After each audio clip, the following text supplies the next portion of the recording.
మీ business ఏదైనా మీ ఊర్లో promotion చేయాలంటే అది సుమన్ టీవీతోనే సాధ్యం. ఇప్పుడే సంప్రదించండి.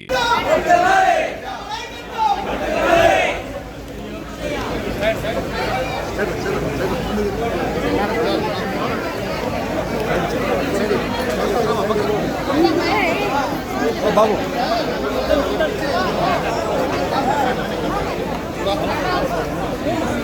చందు మైక్ పెట్టు. చందు పెట్టండి. చందు లో మైక్.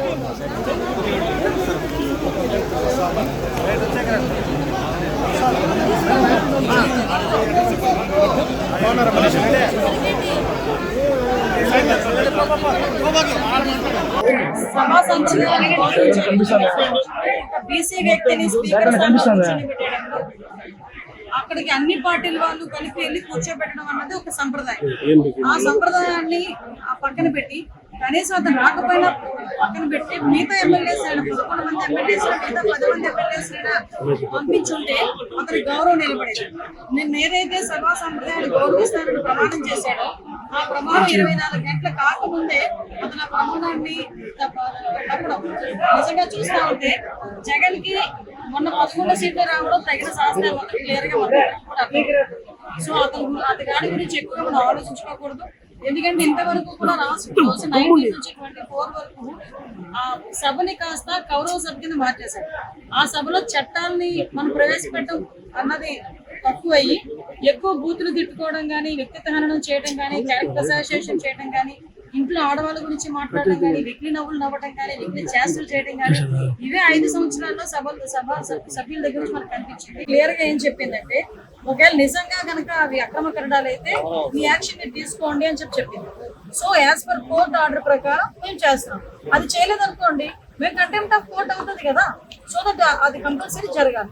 అంటే ప్రతి జిల్లాలోనూ కూడా వైసీపీ కార్యాలయాలు ఉన్నాయి. దానిపైన ఇదే విధంగా ప్రతి జిల్లాలోని ఉన్న వైసీపీ కార్యాలయాలు కనుక ప్రభుత్వ భూమిలో వితౌట్ పర్మిషన్ కనుక కడితే డెఫినెట్ గా ఇదే చేస్తాం. అంటే 5 ఏళ్లుగా మహిళలు పడిన బాధలు అందులో మీరు కూడా ఒక బాధితులు. 5 సంవత్సరాలుగా మహిళకంటూ గౌరవం కోల్పోయి మహిళలంటూ రోడ్డు మీద రావడానికి కూడా భయపడి 5 సంవత్సరాల తర్వాత చాలా మంది మహిళా ఓటర్లు ఈ రోజు చంద్రబాబు నాయుడు గారిని, పవన్ కళ్యాణ్ గారిని, మోడీ గారిని గెలిపించి ఎన్డీఏ కూటమిని గెలిపించారు. ఒకసారి మీరు చూస్తే చాలా ఎక్కువగా మెజార్టీస్ ఒక్కొక్కరు 30,000, 40,000, 50,000, లక్ష మెజార్టీ కూడా ఉన్న సందర్భాలు కూడా మనందరూ కూడా చూసారు. అంటే ప్రజలు అంత విసిగెత్తపోయారో మనకు అర్థం. ఒక్కసారిగా ఏదో ఆంధ్రప్రదేశ్ ఊపిరి పీల్చుకున్నట్టుగా చంద్రబాబు నాయుడు గారు అనే నేను అని ఆయన, పవన్ కళ్యాణ్ అనేది నేను అని పవన్ కళ్యాణ్ గారు ముఖ్యమంత్రి ఉప ముఖ్యమంత్రిగా ప్రమాణ స్వీకారం చేసిన తర్వాత ఈరోజు రాష్ట్రంలో ఉన్న మహిళలే కాదు అందరూ కూడా హ్యాపీగా ఫీల్ అవుతున్నారు. ఒక భరోసాగా, ఒక ధైర్యంగా ఉన్నారని సంగతి 100 రోజుల యాక్షన్ ప్లాన్ కూడా ఈ రోజు పోలీస్ డిపార్ట్మెంట్ తీసుకుంటున్నారు. ఎందుకంటే లాస్ట్ 5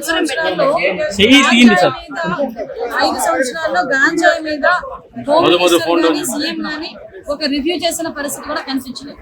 ఎంత దారుణమైన సిచ్యువేషన్స్ ఎదుర్కొన్నామంటే ప్రతి చిన్న పిల్లలు కూడా స్కూల్లోని కూడా 5వ తరగతి 6వ తరగతి చదివే పిల్లలలో కూడా ఈ గాంజాయి అనేది విపరీతంగా మనకు కనిపిస్తా ఉంది. అటువంటి వాటిని ప్రివెంట్ చేయడానికి కూడా గవర్నమెంట్ ఈ రోజు వరకు తీసుకోలేదు. ఎంత దారుణం అంటే నార్కోటిక్ సెల్ అని చెప్పి సెల్ మనం డెవలప్ చేయాలి. ఆ నార్కోటిక్ సెల్ ని కూడా తీసుకొచ్చి సిఐడిలో ఇన్వాల్వ్ చేశారు. ఎస్సీబీ ఉందని చెప్పి ఈ రోజు వరకు కూడా గంజాయి మీద ఒక ఎటువంటి యాక్షన్ ప్లాన్ కూడా తీసుకోలేదు. సో మేము ఎస్సీబీకి అనుగుణంగా నార్కోటిక్ సెల్ కూడా మేము బలోపేతం చేస్తాం. దానికి సంబంధించి డెఫినెట్ గా గంజాయి మూలాలని ఎక్కడైతే వస్తున్నాయో ఆ మూలాలను కూడా మూలాలతో పాటు బయటికి లాగడానికి మేమందరం కూడా కృషి చేస్తున్నాం. కాబట్టి దయచేసి మీరందరూ కూడా ప్రజలందరూ కూడా సహకరించాలి. పోలీస్ డిపార్ట్మెంట్ వాళ్ళు అదే పని